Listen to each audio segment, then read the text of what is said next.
It's another evening of museum in Lotus. We have with me Mr.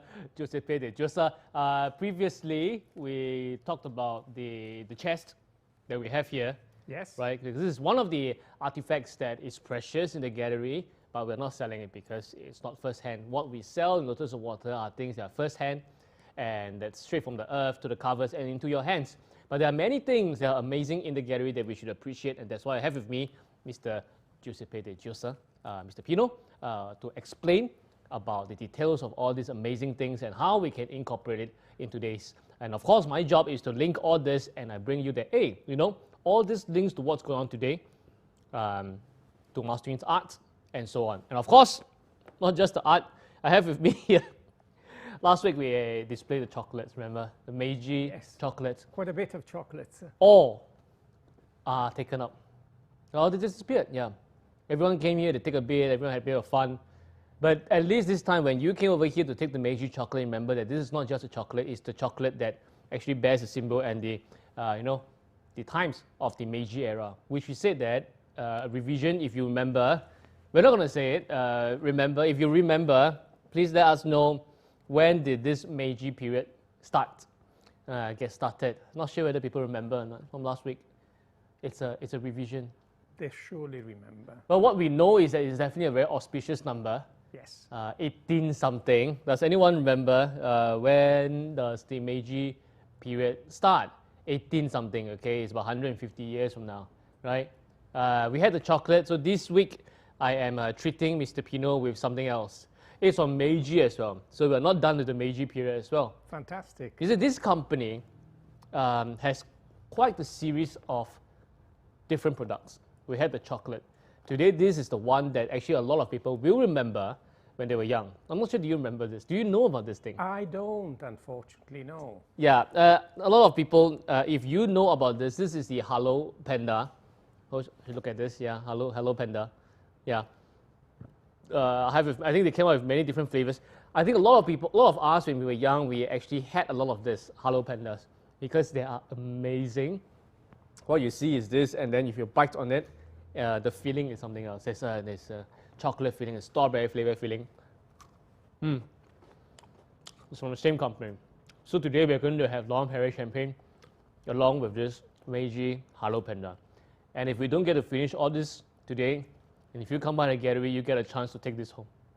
But please be sparing because the package is much bigger. I only have so many on these two trays, these two vessels of the Meiji era. What do you like? What flavor do you like? There's chocolate. I like chocolate. There's like milk. Strawberries. There's strawberry. There's coconut. Oh, I'm having here the green one is matcha, Yes. green tea. There's something that's very local and tropical. They have coconut. What would you like? Anyone. Maybe you try the classic. I'll be guided by you. You should try the classic. Okay, I will try the classic is, from what we remember when we were young, the classic is our Thank chocolate. you. Yeah, I think it will go well with the champagne. Yeah. Is anyone here? I say Laura, Jewel, Geraldine, Ashley, Juno is with us, Yvonne as well. Have you all tried Hello Panda when you were young? Do you know that it's actually from this company called Meiji? And we now know that Meiji is not as simple as just a Japanese company, confectionery company. It is also a company that actually has the name of the Meiji Emperor. See, no one has answered when did Meiji era started. I think they forgot, yeah. Anyone remember when the Meiji era started? Anyone? Anyone? This is how a history teacher feels. No one remembers when the Meiji era. Yes. Junoy says yes, as in you tried the Hello Panda before, or you remember when the Meiji era started. I have no idea what the yes is for. Jenny is here. Vicky is with us. Jewel. Does anyone remember when did the Meiji era started? I think I'm going to keep on asking this question until someone answers. If not, we can't progress with today's show. Meiji era, 18 something. Okay. If no one answers, Mr. Pino is just going to keep on eating Hello Panda until we get the answer out of someone. Yeah. Now we have Yvonne says 1868. Very good. Very good. Very good. Very, very. Attentive student. Very nice. 1868. Just nice. Tomorrow is Wednesday. Do you know that, Mr. Pino, how many years have you been in Singapore again? I've been in Singapore almost 22 years. Okay. Laura is correct. 1868.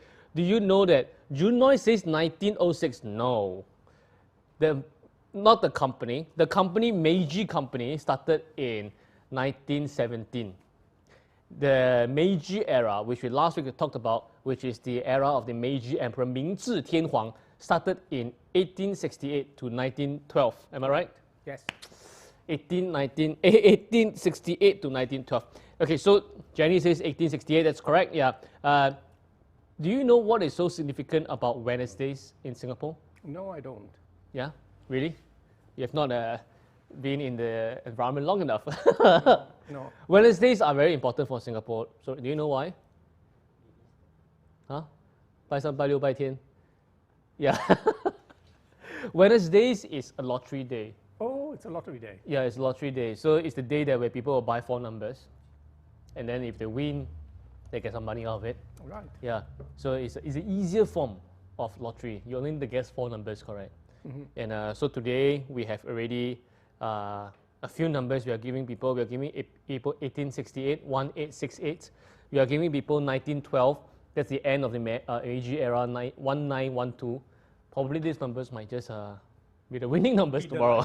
Yeah. Why not? Yeah, because Meiji period, as we mentioned, is a very prosperous era. Very prosperous. Yeah, era of breakthrough, an era of grand prosperity that still determines that what is going on with our dear Japan today. And one of the examples we have from last week, is this amazing chest over here. For the sake of, I think because some of our friends who are with us, they did not watch the episode last week. Okay. For the sake of them, Yes. Mr. Pino, Yes. can you briefly just remind them what's so wonderful about this chest? A quick one. First of all, it's in very good Okay, while you condition. do this, I'm going to have some champagne. Again, this is a tansu issue, which Okay. means for clothes. Basically, we're talking about kimonos and other Okay. apparels. Yeah. What is very interesting is the ironwork, forge ironwork. Yes. 1, 2, and 3 drawers, Yes. deep drawers, all very similar. Yes. Then we have the last one, which is slightly smaller, and then next to it there's a door. Is it this one? We did not talk about the last We week. did huh? not talk. Um, Absolutely right. I want a show of hands because I saw some of them came over here. When they come over here to take a chocolate, they did feel and fiddle a little bit with this Yes. Meiji era chest, which is about 150 years old anyway. Some of them were really there to admire the works and to feel it and to whiff in the scent. And a lot of them were pretty impressed, which I'm not sure whether they can capture on camera, is that Mr. Pino was talking about these 3 layers are the same. We have 3 layers of drawers we can show, but the last layer, the bottom layer, is different. It's a smaller layer with a small compartment there, Yes. which is simply adorable. I'm not sure whether you can see that or not. Over here, This we open it, look at this. and we find Look at this. 2 drawers.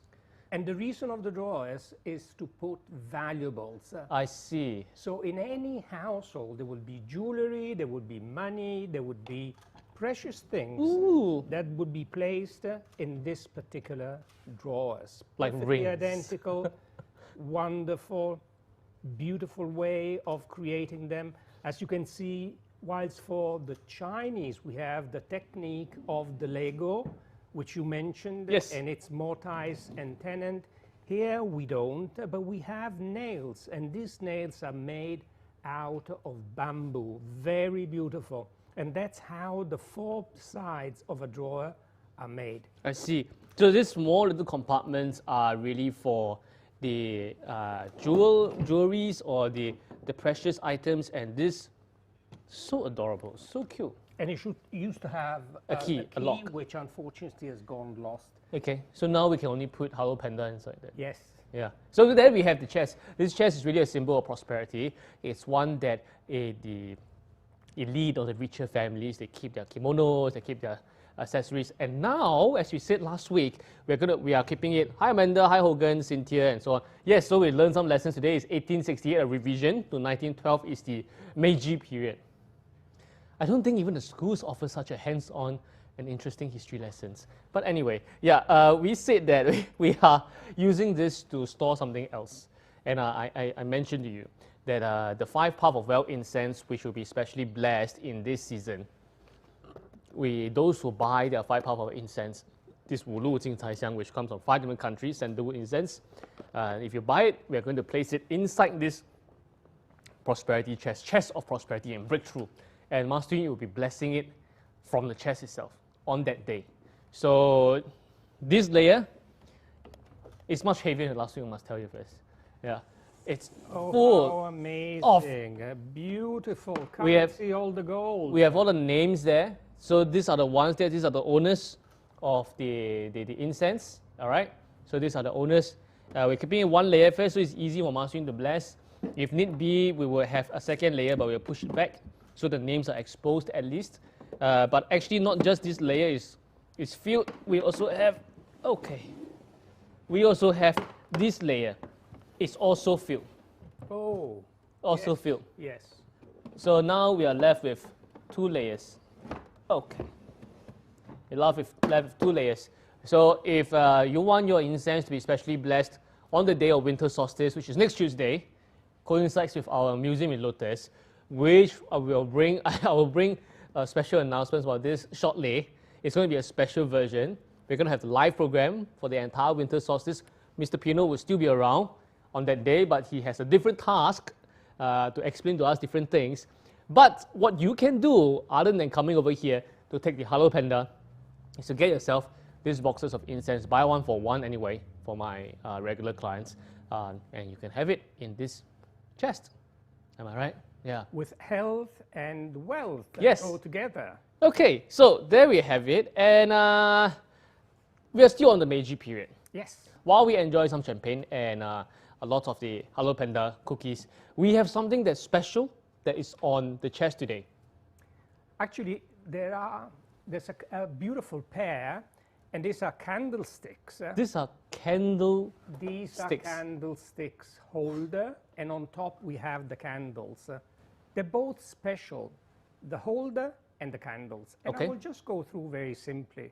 First of all, this is for a Buddhist monastery, without any doubts. And this is also from Japan. This is from Japan. Again, this would be Meiji period. Here we're concentrated with Meiji period beautiful pieces. So these candlesticks or these candle holders, they are from Japan, from the Meiji period. Meiji period. Same period as the chest that we are talking 1868, about. 1912. Right. Now, the metal. Okay, yes. This is not wood, it's metal. And this is brass. Now, the interesting part that they have a holder, as you can see. Okay. This one? This is the holder. And the base of this candlestick here, which we see, it's relatively big in comparison with the overall candlestick. And it represents a chrysanthemum. It's chrysanthemum. But look at this. The chrysanthemum represents also the symbol of the imperial house. Yes, we call it the chrysanthemum throne for the Japanese imperial family. House. Now, this is the crest of the family. Right. But if anybody has seen a Japanese passport, yes. On the Japanese passport, there's actually the imprint on the cover of the chrysanthemum for the many meanings that it has. Now, look carefully. You will see that on the passport, the chrysanthemum, as the imperial chrysanthemum, is represented by 16 petals. Okay. That will identify the imperial chrysanthemum. What's so special about this beautiful pair? Beautiful is the proportion, the use that was made out of it. Again, we see above the chrysanthemum this fluted stem. This, and then at the end we see almost the bud of the flower, finishing with a pin which will then support the candle. The candle. Now, being this used for a Buddhist temple, and the Buddhist not considering anything that is the result of animal killings, the Right. wax had to be vegetable wax. As in the wax for the candle is vegetable wax. Vegetable wax. And this is Japan, made in This is Japan as made well. in Japan. This is not a Meiji period Yeah. candle, but in those days they were made exactly like this one. Oh, we still have the technique today. But these candle holders, these candlesticks, they are from Meiji period. These are from Meiji period. And they were meant for a monastery. They were meant for a monastery. Right. exactly. Okay, so, but this, yeah, please, yeah. Let me add something else about the candles, because in their own rights they are very special.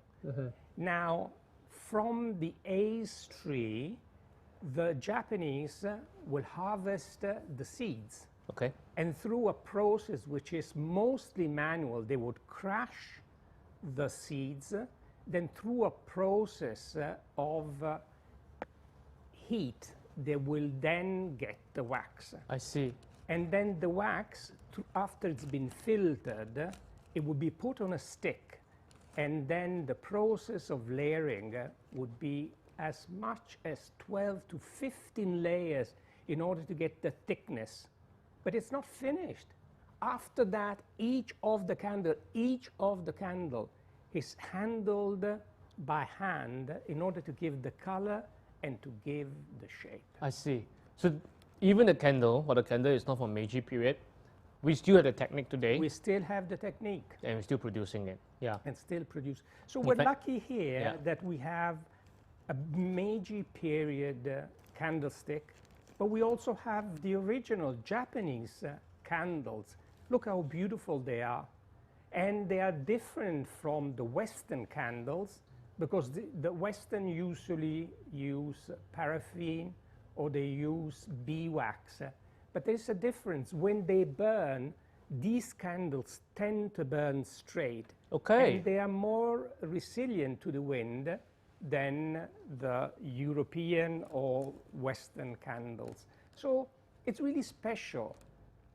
And it's really unique. Of course, the makers of the candles these days are fewer. Yep. The costs are relatively high.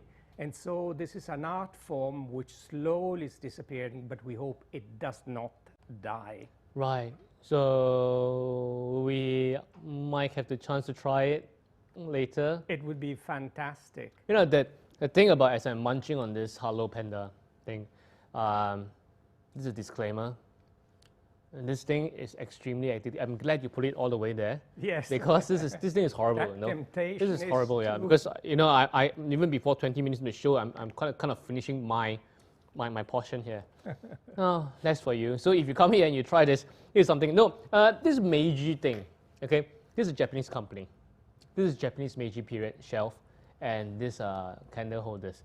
The strange thing is that they actually have what we call Hello Panda. Yes. Actually, I don't know. I'm not sure whether does anyone find it strange or not. Because if you say hello salmon, if you hello tuna, I don't know what else does Japan has, you know, or hello crane, you know. But hello panda is weird because there are no pandas on Japan. They're not. There are no pandas on Japan. They are not. They're in China, the pandas. Yeah, because all pandas already come from Sichuan, China.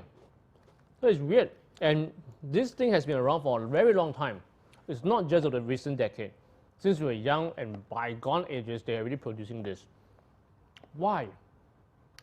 How did a Japanese company come up with a Hello Panda confectionery, a sweet, a cookie that actually make the whole world crazy about it? I think you really got to go back to how the Japanese behave when they interacting with other people's cultures. So what I know is that way before the Meiji period, when China was in when China was Tang Dynasty, there were already a lot of interactions between China and Japan. So whatever the Japanese emissaries, the scholars, the monks, they went over there and they brought back whatever they know from China. and sold this thing. Somehow, were they trying to sell to the Chinese market? Were they selling to China people? I don't know. But what they did is that they took a foreign animal, which is a panda, and they make it into their own cookies. This is something. Kind of feel like the spirit of Meiji, because Meiji has their own principles, but they also incorporate that they can be used from the West and the rest of the world. So this company took it. They were revolutionary. They were spirited by a new look of the world, and they incorporated a lot from the Western world. Even the Emperor Meiji used to wear Western clothes.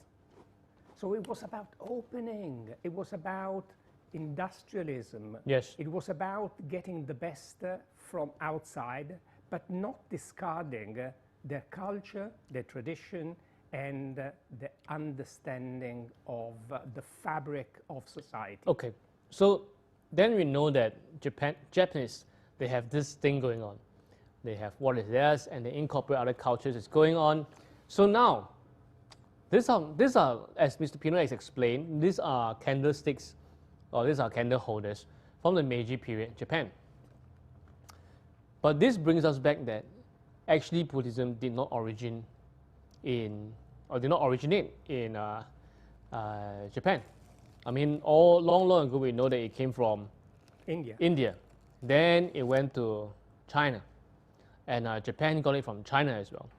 So Meiji period is really 1868 onwards. By then, since Tang Dynasty, they have been around for 1,000 years. And this is what we have. A Chinese-influenced religion, Buddhism, and the candlestick that they have here.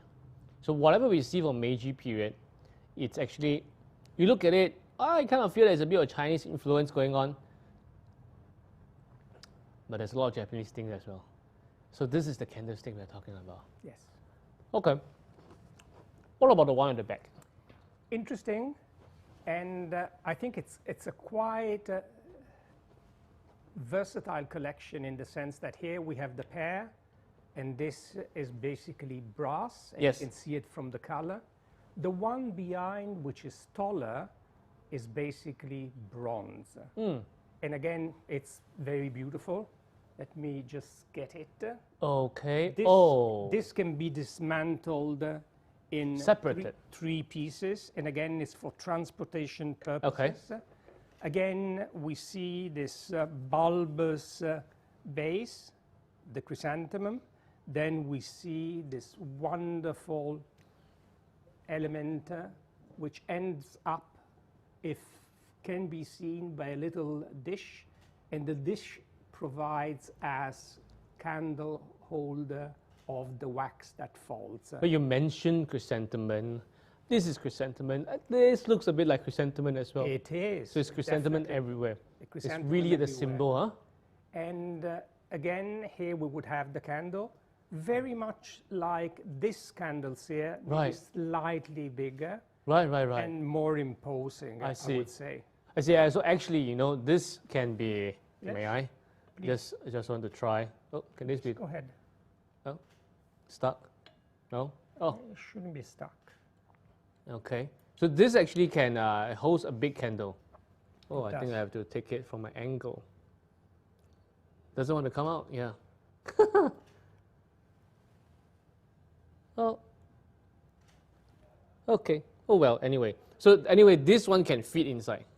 Absolutely okay. can. It can feed without any problems. Right. So all this will be used in Buddhist temples. We know that it's a great influence from the Chinese culture. And what we have here, the Meiji, they reimagine it with their own national symbols and the candles, vegetable wax. Vegetable wax from the haze tree. Just to confirm, also this single candle is candlestick, candle holder is not only Meiji, but it is made of bronze. Right. These instead are made of brass. Right. So, should we try, or why not? Which is one of them, yeah. Go ahead. So, any one of them? Any one of them. Okay. If not both. One, just one. Yeah, we just want to have a visual effect. It's too precious to try both. So, I just liked it, and that's what they did in temples in the Yes, past. Okay. exactly. Okay. I mean, the Chinese have this thing as well, but not that elaborate, I must say.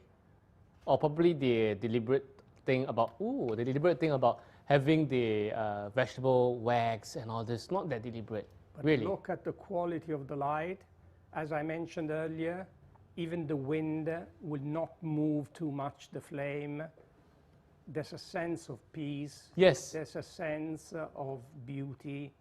There's something really special that goes on with the candle, and therefore also with the candle stand. Wow. I mean, steady. It starts to eat into the wax, and then it gets the flame gets taller and taller, Yes. and the whole thing actually gives you the whole thing. So we can imagine that in a temple, when they have a lot of this, because we only have a pair here today. In a temple, when they have a lot of this thing, Yes. it will give you that feel. Look at this, the flame. Amazing. I mean, I'm enchanted, and I can be looking at it for an hour easily. Each time will be slightly different. Again, it has its own life, if we wish. I see. Are these candles expensive? It's not Meiji period. These are not Meiji period. I don't think they are excessively expensive if we consider all the manual labor. I mean, here we have to have, it's labor intensive. It requires skilled craftsmen. Yep. The majority of these are individually made. I said when it comes to the process of adding the last layer after the 12 or 15 that are done again manually, then it's all done by hand in order to achieve this beautiful, I would say, ivory color and the smoothness. So we just let it light for a while? Yes. Oh, it's okay? Yes. Yeah? And it's all about beauty. I mean, look at that candle. It seems almost a light. It's not a light. It's alive and... It's good. It's good.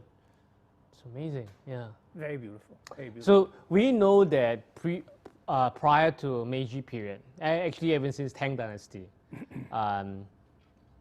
Japan has been taking a lot of influence from China, even till Meiji period when they incorporate a lot of Western techniques as well, Western ideas as well, and that's what we have here, all this breakthrough and prosperity as well. And I mean, in the recent decades or in the recent 50 years, Japan actually has been exporting their culture to many other places as well, right? Whatever they learned, be it art, technology, and then they give back to the world, and so on. So it is quite connecting because what we are talking about this whole Meiji and Japanese period, Master Yun's art, it's also very related to, or very connected to the Japanese culture. Very. Because I'm not sure whether you know, but I'm sure you know that Master Yun's art has been on to the Great Wall of China. I know. But do you know that Master Yun's art is actually, he received an award from the Chrysanthemum Throne? No, I didn't. Yeah. It's very recent. I think it was this July. Okay. I think it was this June or July that Master Yun's artwork, actually specifically is for the fengshui calligraphy that we have. One of the examples is this, I will talk about this later, has an award from the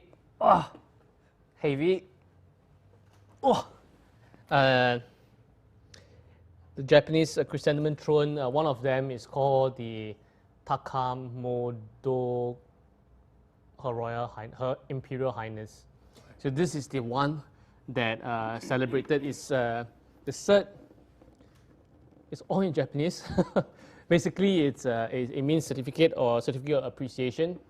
That it says that this is Master Yun's name, that your work was collected and exhibited in this whole exhibition, and what else says, and it's been selected and it's been selected, it's exhibited, and then it's been selected in this exhibition and so on in Reiwa, which is the current code, the imperial code, the third year of Reiwa, and so on. So we have the whole certificate over here. So while Chinese calligraphy is definitely a Chinese thing, but the Japanese are actually very there when it comes to modern calligraphy. It's like what China gave them, and then they give back to the whole world again. So this is the set of Master Yun's achievement. And one of the works that is similar is like the one that we have behind us. That is why I changed the backdrop to this calligraphy today. Beautiful. Yeah. So what we are looking at the Meiji period, these are things are definitely not for sale. I'm not selling these candlesticks. I'm not selling these prosperity chairs. You buy your incense, and then you can put the incense inside the box, inside the chest. That's one. The candlesticks, no, you come here and appreciate them and see these artifacts of periods of breakthrough and prosperity. But this whole thing is actually alive. This history and culture is very much alive. And sometimes it's alive in not just the suites, like this Meiji suites, it's also alive in the arts. And one of the arts that represent this would be Master Yun's art and his calligraphy that received the recognition from the Japanese imperial family. And I'm sure you know, Mr. Pino, how stringent Very. the Japanese, Very. how refined, and sometimes to the point of irritating, you know.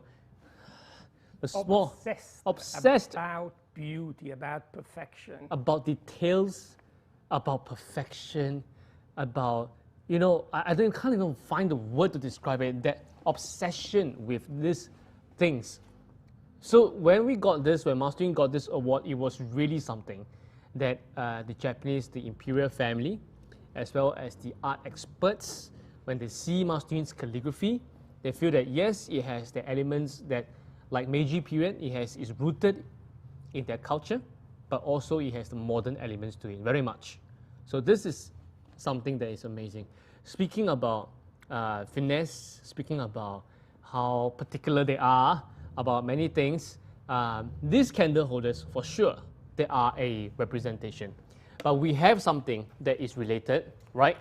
That is Buddhist temple in nature that will also represent how this Meiji period people are, right?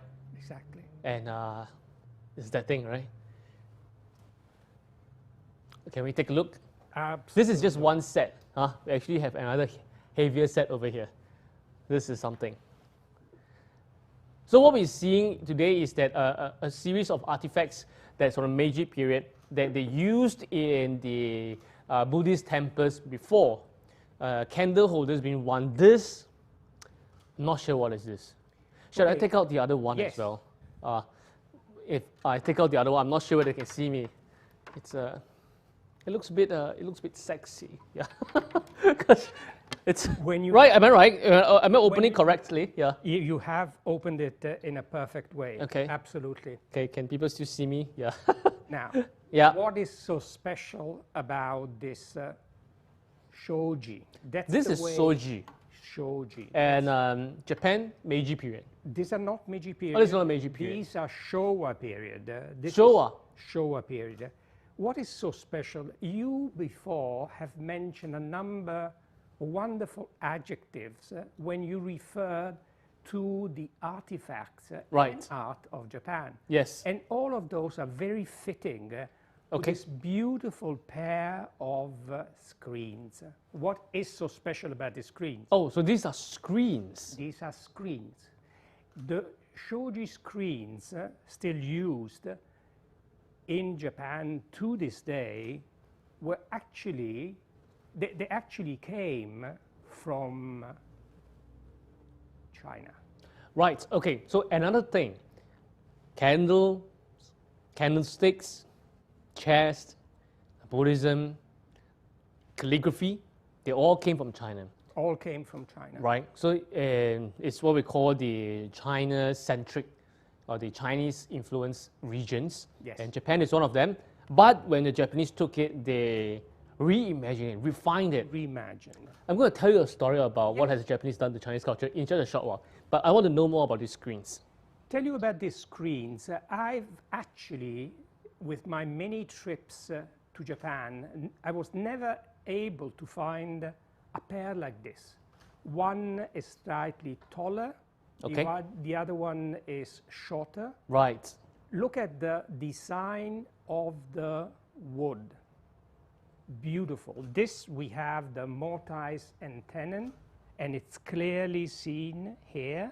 Okay. On top of this very light wood, there's a wonderful color of lacquer. And this possibly was lacquered maybe 10 to 12 times to perfection. Again, the quality of the color is amazing. And it has two little stretches here Yep. and here to, of course, separate the panels one side to the other. And then this beautiful fabric is silk. This is silk. This is silk, this beautiful fabric. And on top of this, when you look at the front, it has tassel. What It has can a be tassel. more beautiful? What can be more attractive? Again, it calls finesse, beauty, all this wonderful characteristic of what the Japanese were able to make. Best quality of every element here. Now, you just look at the hinges that we have here. The hinges are basically made out of metal Right. and then colored with gold. They're very tiny nails that we can see so that it can fold very easily. Very, very light. I have a question. Yes. I think they might have questions as well. If you have questions about these screens, please let me know. But I'm curious, what are these screens used for? The screens. Yeah, what are they used for? Okay, let's imagine for 1 second, Yeah. if we put these two screens in a room with two lamps on one side and the other, in this particular case, we would see the light filtering through. Correct, because this is not exactly, I mean, if you talk about entirely obstructing the view, it's not really the purpose, because this silk, it's all quite about it's all about the quality. yeah, it's again. it's very see-through, but you do have a little bit of a filter, Yes. yeah, but not entirely.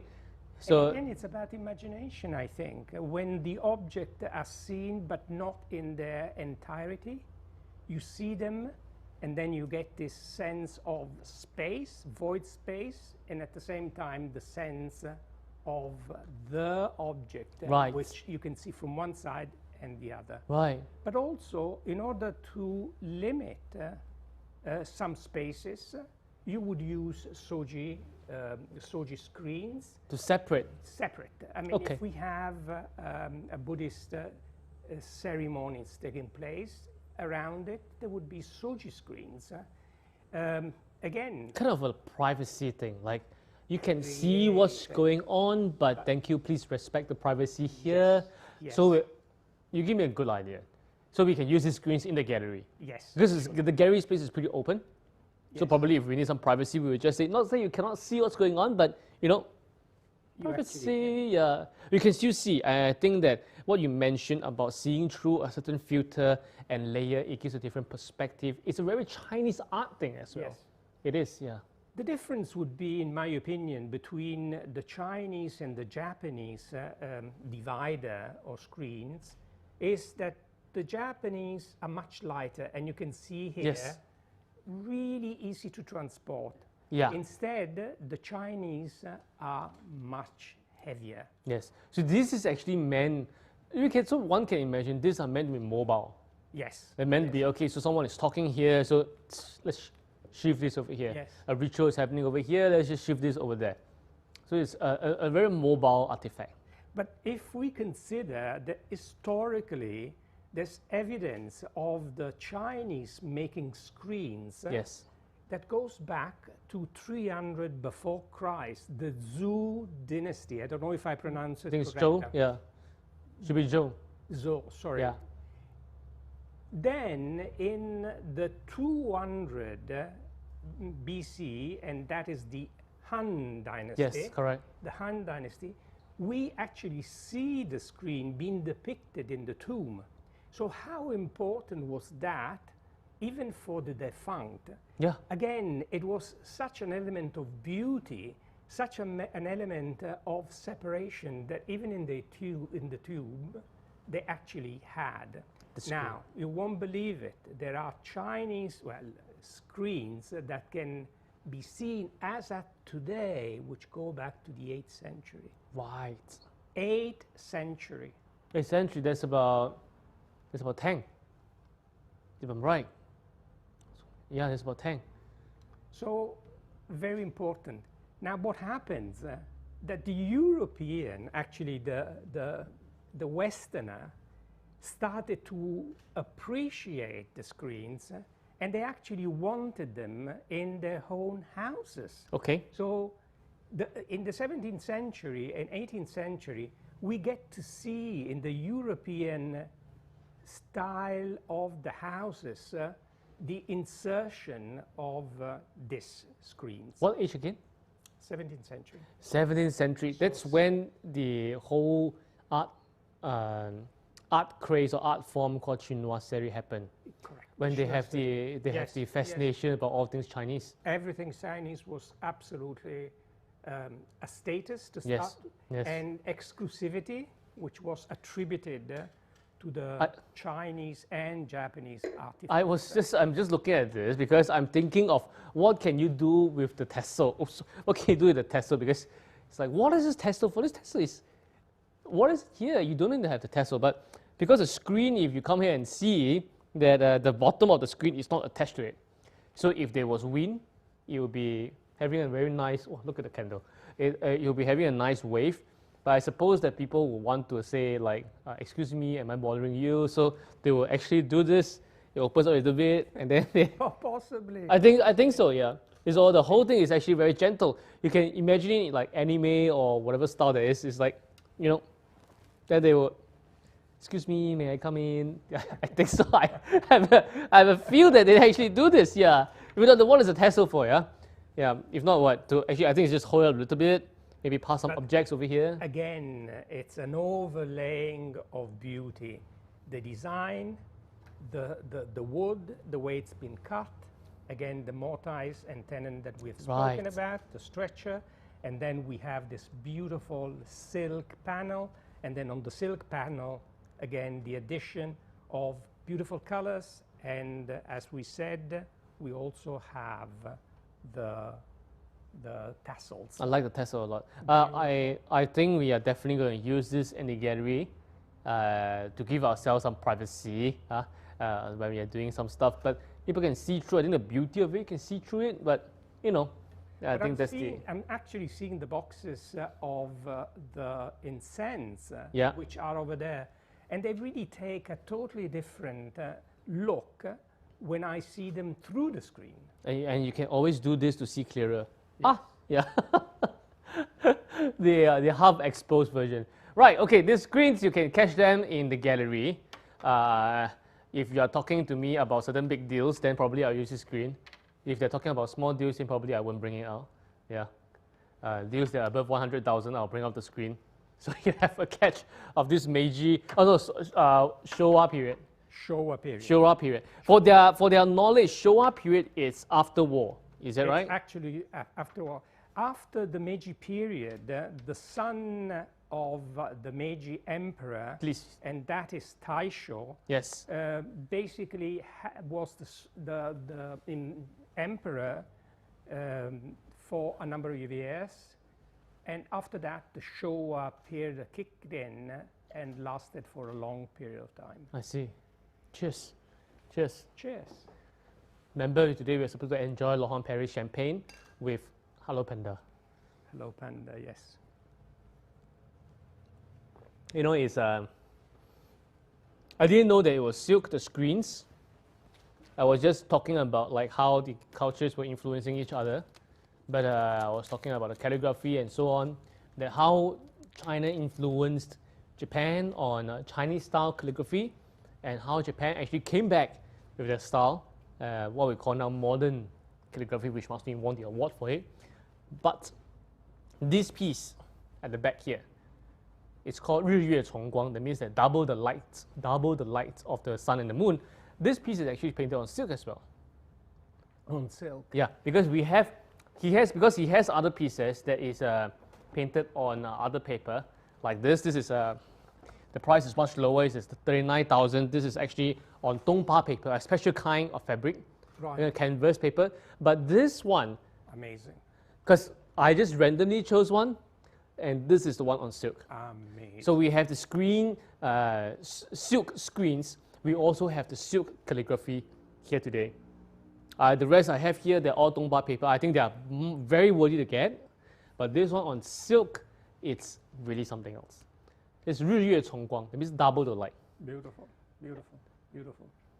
And we are talking about light. So I think there's a lot of connection that is happening today. And if one wants to, you know, have a relieve the whole culture, relieve the whole prosperity and breakthrough of the Meiji period, there are a few things I think our friends can do.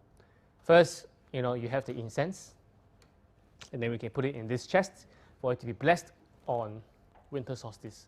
Second, you can have a piece of Master's art, be it the one on silk, this 日月重光, or the one that I showed you. There are 3 pieces now that are actually at the, what we say that it's the most entry price. It's called 39,868. It's the most entry price. The other pieces have been taken up like no one's business. And you can also have this calligraphy. I don't want to talk about the fengshui effects first, but it's an art form that's recognized by the Chinese. It's an art form that's recognized by the Japanese as well. So that's something that the Meiji period is about. Impressive. Yeah. And we mentioned that next week is going to be special, right? Let me talk about the things that's leading up to next week first, winter solstice. If you come to the gallery, you can get this. Hello Panda, please go and stuff yourself with this. Because the fact that a Japanese company actually came up with a sweet or a candy that has panda on it, this thing is already fusion. It's fusion enough, right? And also in this period, because Chinese New Year is here, do you know what is this? Actually, I don't. And what Do you eat pork? Are you okay? I do. Yeah. So this is what we call pork floss. Right. Pork floss is a very Chinese New Year thing. Beautiful. Yeah. Have you eaten this before? Very tasty. Have you eaten this before? You have, right? I have, but not this one. If you have not eaten this before, then Qualifying. then the people around you, they have not been working. Okay, if you come to the gallery this season, every single day you can take 2 of this. You can have it in the gallery while you're chit-chatting with us. You can also bring maximum 2 of this home. So you can bring it to your friends, you can enjoy this. These are the ones. And we have Master Yun on the Great Wall over here. The title, the couplet here, we'll explain it next week, but this is stunning. It's very tasty. It's another thing that is super addictive. It's even more addictive than the Hello Panda. So this is what you can get when you're here. Very good. Please take 2 and go back later, yeah. Yeah.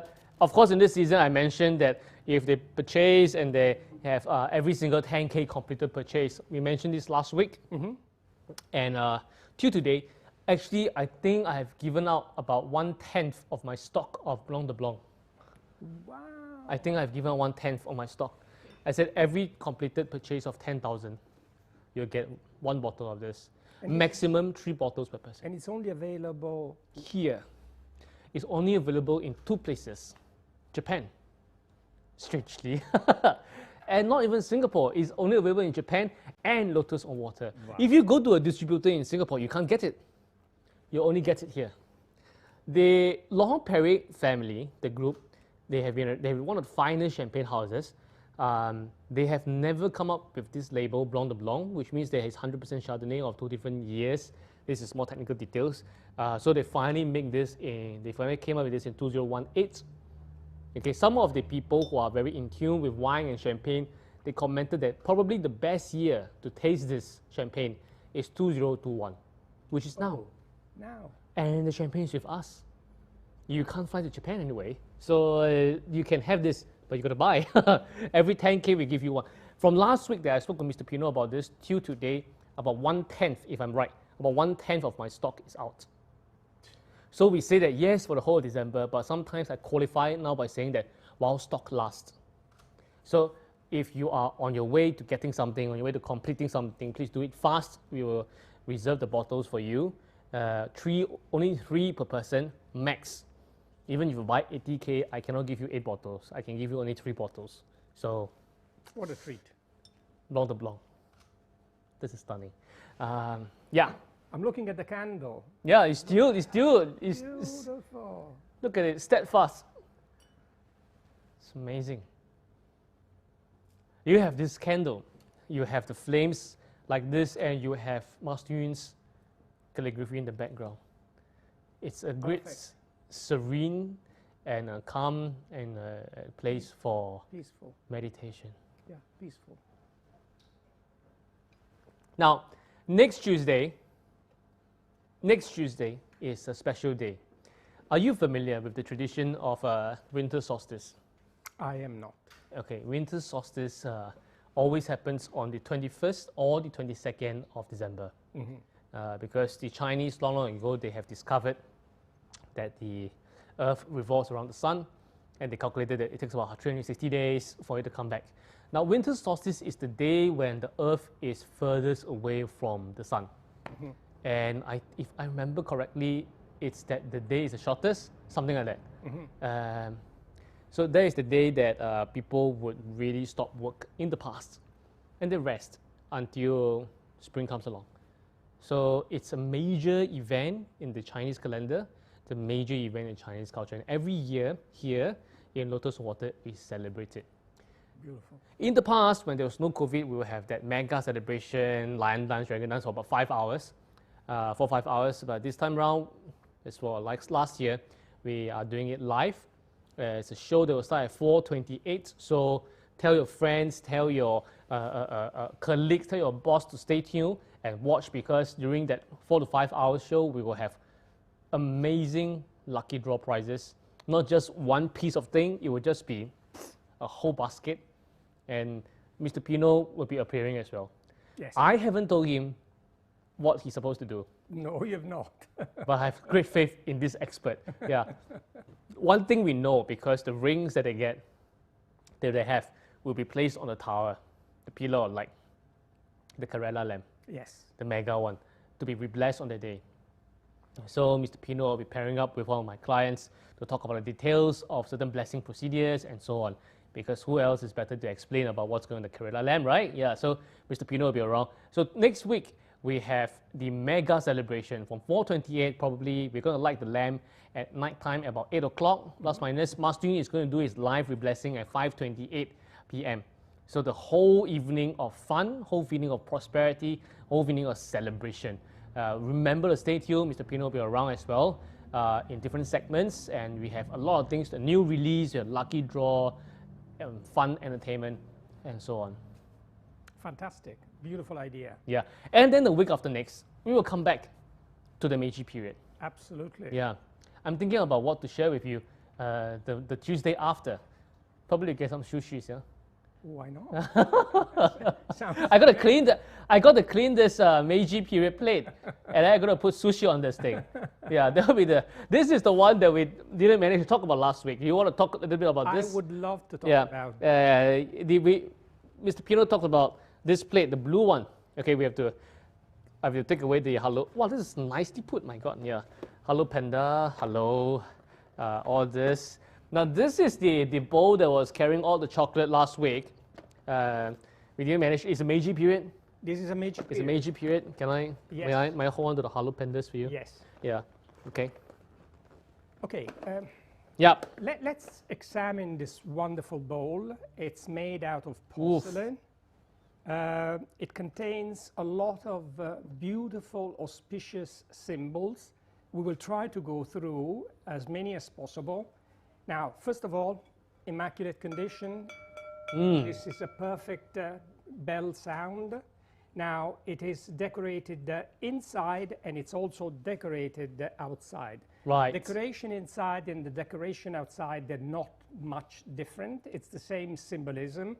The only thing that varies is this bottom decoration here, which, in my opinion, is a repetition of flowers or leaves, and possibly this can be associated with the lotus.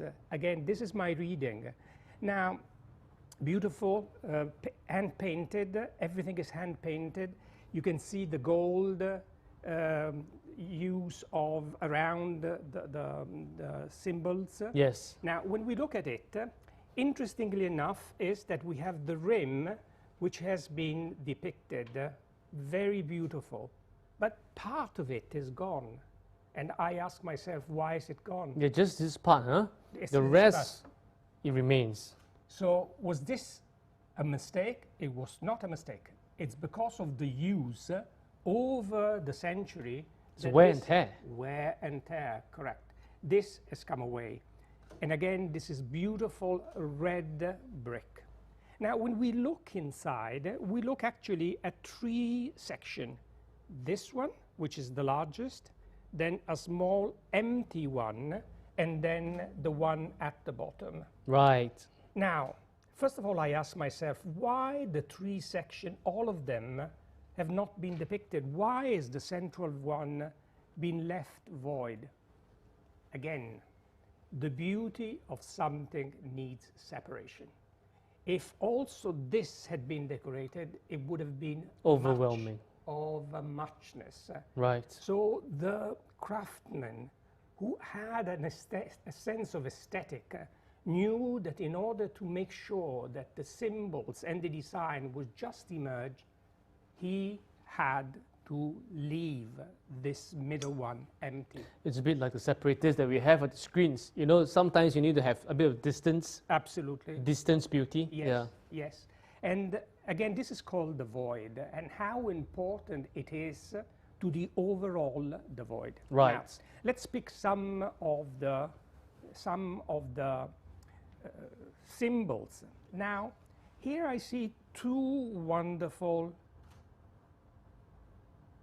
These are, let me see, okay, these are The representation- phoenix. Absolutely, Phoenix. We have phoenix, Phoenix. in this bowl, yeah. Now, what does the phoenix mean? The phoenix is both important for the Chinese and the Japanese culture. Definitely. Many times the phoenix are paired with the mythological dragon. Yes. Again, what these 2 mean? They mean the empress and the emperor. This is the meaning. Now, when we refer to the characteristic of the empress basically is associated with the sun, is associated with the fire, is associated with the starting of a new era. Right. These are all the elements of the Phoenix. phoenix. And one is basically standing, this one is standing, and this one is flying. Look at the wings basically spread. Now, you possibly will able to see here the matsu. The matsu is the pine tree. Why the pine tree? Very simple. The pine tree is a tree that grows over centuries. Right. And because it grows over centuries, it has a long life. So it's reminiscent of longevity. But it also means, it means commitment. Yes. And it also means, again, the wealth of experience that has been gained. So let's take a look here on this side. We will be able to see the bamboos. What the bamboo represents very easily. It represents strength, it represents resilience, it represents the property of the tree to bend against the winds, but never to break. So that's another element which is relatively important. Now we see the chrysanthemum, and as we've briefly mentioned before, the chrysanthemum, it's basically the representation of the imperial house Of Japan. and as I mentioned earlier, it's the crest of the imperial house. The chrysanthemum represents beauty. Yes. Chrysanthemums represents also new beginnings. Yes. And many other beautiful meanings. And this is a Meiji period. This is a Meiji period. Just like this plate, like that plate which we there. talked about last week. We talk about it. Now, Let's concentrate just for a few seconds about the Image. bottom and the inner decoration. It's all blue, as we can see. There's many things going on. Here we see mountains and we see hills. We also see a forest of, again, the matsu, which is the pine tree. We see houses. Right. We see two figures possibly looking at this beautiful Scenery. scenario. And then we also have an old tree which has the cherry blossom. Right. And the cherry blossom again represents beauty. There's also representation of the so-called plum blossom. What does the plum blossom mean? The plum blossom is the first flower that blossoms after winter. So it's special in the sense that Yeah. it means a new life that starts. Yes. And This- therefore, This, my clients, they should be pretty familiar yes, because we have the same thing in Chinese sculptures, yes, the plum blossom. yes, We call it 喜上眉梢 or the 眉开二度. yes, That means that the auspiciousness climbs up to the peach blossom, plum blossom. yes. They always depict in the movies. How do you depict that the winter is over? When they're cold and they start to hear birds chirping. Yes. Then the dramatic scene when they open the door or the window, then they see that the birds are there on the top of the plum blossom and the flower start to bloom. Yes. That's when winter has ended Yes. and spring is coming. Yes. So that's a symbol of plum blossom. Yes. And basically, it's about new things happening. Yes. Again. Yeah, absolutely. So this is a brief description. I could go more in detail, but I think it's sufficient to give you an idea how beautiful this piece of porcelain has been depicted, all by hand. This is called, as I mentioned last time, it's called Arita. Arita is the place where there were many producers of wonderful porcelain, which were destined in a significant amount to the West. But they also got a different name, and the name is Imari. Why Imari? Imari is the nearby port where the Right. shipment of this porcelains would basically leave Be Japan. extensive, yeah. Yes. Right. So this is a brief description, differently from the one before that I illustrated last time. There's no Inscription here. There's no description here, but we also see the little points, which means that when it went into the kiln, one piece was separated from the other, not to sag and not basically to overlap the other piece and maybe even join another piece. Right. So very beautiful. It's imperfect, which I think adds to it, because when we look at this, we see the imperfection due to the fire. Now, in this case, we see that there is the